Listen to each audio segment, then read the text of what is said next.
The lights dimmed, music pulsed. The atmosphere was electric, filled with anticipation. Every eye in the room was glued to the stage, waiting for the moment that would define the future of technology. On stage, a lone figure emerged. The silhouette was unmistakable, a symbol of innovation and leadership.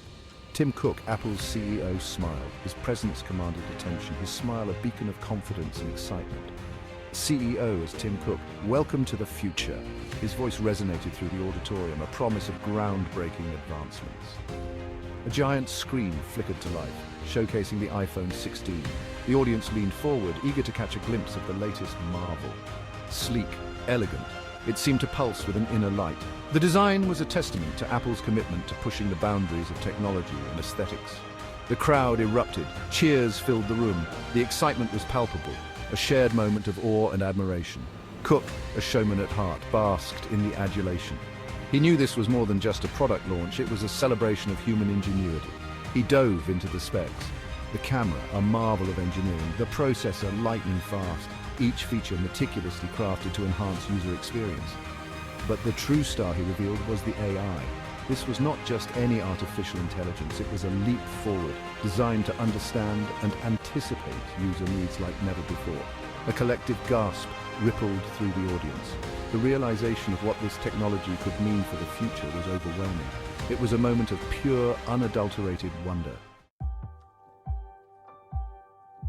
Introducing Athena, Cook announced. The screen shifted, showcasing a swirling blue orb. Athena, the iPhone 16's AI, was more than an assistant. It learned, adapted, even anticipated your needs. It could write your emails, manage your finances, even compose music. Demos showcased Athena's prowess. It wrote poetry, flawlessly translated languages, diagnosed illnesses with startling accuracy. The impossible seemed possible. This wasn't just a phone, it was a revolution. The crowd was on its feet, captivated. I found it. Deep within Apple's headquarters, a different mood prevailed. Engineers huddled in a dimly lit room, their faces etched with worry. Sarah, a young programmer, stared at her screen, her heart pounding. She had found it, a flaw. It wasn't just any bug. This was a gaping security hole in Athena's architecture. Someone could exploit it, access user data, even control the phone remotely. She had to tell someone, but fear gnawed at her. Whistleblowers were often silenced, their careers destroyed. This is it. Miles away in a cluttered apartment, Ben, a notorious hacker, stumbled upon Sarah's discovery. He had been trying to crack Athena's code for weeks, driven by a thirst for knowledge and a disdain for corporations. He had hit a wall until now. The flaw was an open door, an invitation to wreak havoc. He could expose it, bring Apple to its knees, but then what? Chaos, panic, millions of users vulnerable. He knew the potential damage. He had a choice to make. Section 5. The race against time. In a world where every second counts, the stakes have never been higher. The city buzzes with an electric energy, a constant reminder of the relentless march of time. I can't stay silent about this. I need to talk to someone I trust. The weight of the secret was too much to bear alone. Sarah, unable to stay silent, confided in a trusted colleague, Mark. She knew that he was someone who would understand the gravity of the situation. Sarah, you're right. We can't ignore this. We need to alert someone outside the company. This isn't just a minor issue. It's something that could have far-reaching consequences. He was a seasoned engineer with a strong moral compass. Mark had always been someone who valued integrity over convenience, and this situation was no different. He knew she was right. They had to alert someone outside the company, someone who would listen. The information they had uncovered was too critical to be ignored. Who do you think we should contact? The question hung in the air, heavy with the weight of their decision. I know a journalist, Kate. She's known for her investigative prowess and unwavering integrity. If anyone can help us, it's her. They contacted a journalist, a woman known for her investigative prowess and unwavering integrity. Kate had built a reputation for uncovering the truth, no matter how deeply it was buried. Her name was Kate, and she listened intently as they detailed their findings.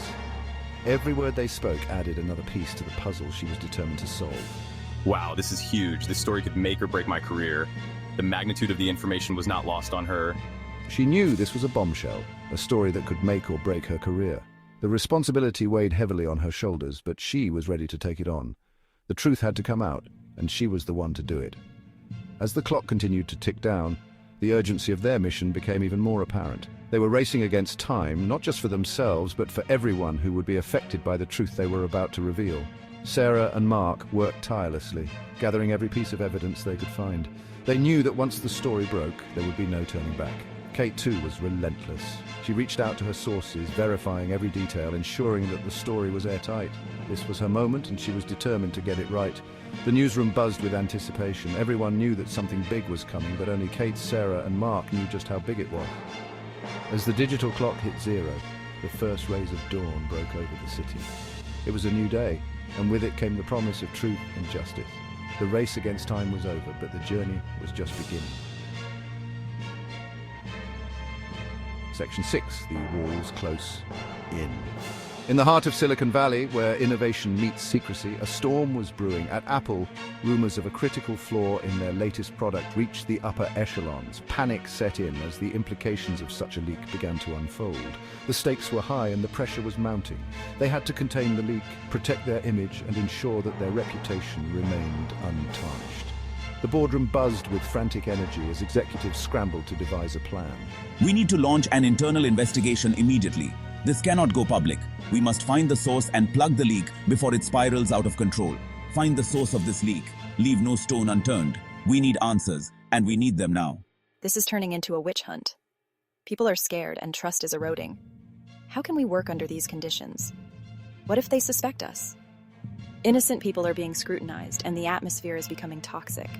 They launched an internal investigation, a witch hunt, to find the source. The once collaborative environment turned hostile as suspicion grew. Suspicion fell on Sarah and Mark, two of the most dedicated employees. Their colleagues' trust in them wavered, and whispers filled the hallways. Our keycards, they're deactivated. This is bad. We've been cut off from everything. What are we going to do? Their keycards were deactivated, a clear sign that they were no longer trusted. The walls of the once welcoming office now felt like a prison closing in on them. Security escorted them out of the building, their careers hanging by a thread. The walk of shame through the corridors they once proudly roamed was a bitter pill to swallow. They may have silenced us, but the truth, it's out there now. People will talk, and the real story will emerge. We just have to hold on. They were silenced, but the truth had a life of its own. It was a force that couldn't be contained by deactivated keycards or security escorts. It was out there, spreading like wildfire. The digital age ensured that no secret could remain buried for long. The walls may have closed in, but the truth was breaking free, ready to change everything. Section 7, Unmasking the Truth. Kate worked tirelessly, verifying Sarah and Mark's claims, gathering crucial evidence. She knew she was walking a tightrope, balancing on the edge of danger. Publishing the story would be explosive, but staying silent would be a betrayal of the public trust. She decided to run the story. Her article, published online, sent shockwaves across the globe. The world watched, stunned, as the truth about the iPhone 16 unfolded. Social media exploded. Panic and chaos ensued. Section 8, the fallout. Apple's stock plummeted. Governments launched investigations, lawsuits piled up. The company, once a symbol of innovation and trust, was now facing a crisis of epic proportions. They had a choice: deny, deflect, or take responsibility. To their credit, they chose the latter. Tim Cook, his face etched with remorse, addressed the public. He acknowledged the flaw, apologized for the breach of trust, and vowed to fix it. It was a start. But would it be enough? Section 9, Redemption. Apple worked around the clock, releasing a patch offering free security checks and cooperating with authorities. They knew they had a long way to go to regain public trust. This wasn't just about fixing a flaw, it was about atoning for their mistakes. They launched a transparency initiative, opening up their AI development process to outside scrutiny. They established an ethics board to guide their future decisions. They were determined to emerge from this crisis stronger, more responsible. Section 10, A New Dawn. The iPhone 16 debacle served as a wake-up call not just for Apple, but for the entire tech industry. It highlighted the immense power of technology, but also its potential for harm. It underscored the importance of ethics, transparency, and accountability. The road ahead was long, but there was hope. A new generation of tech leaders was emerging, committed to building a future where technology served humanity, not the other way around. The future was uncertain, but one thing was clear: the world was watching.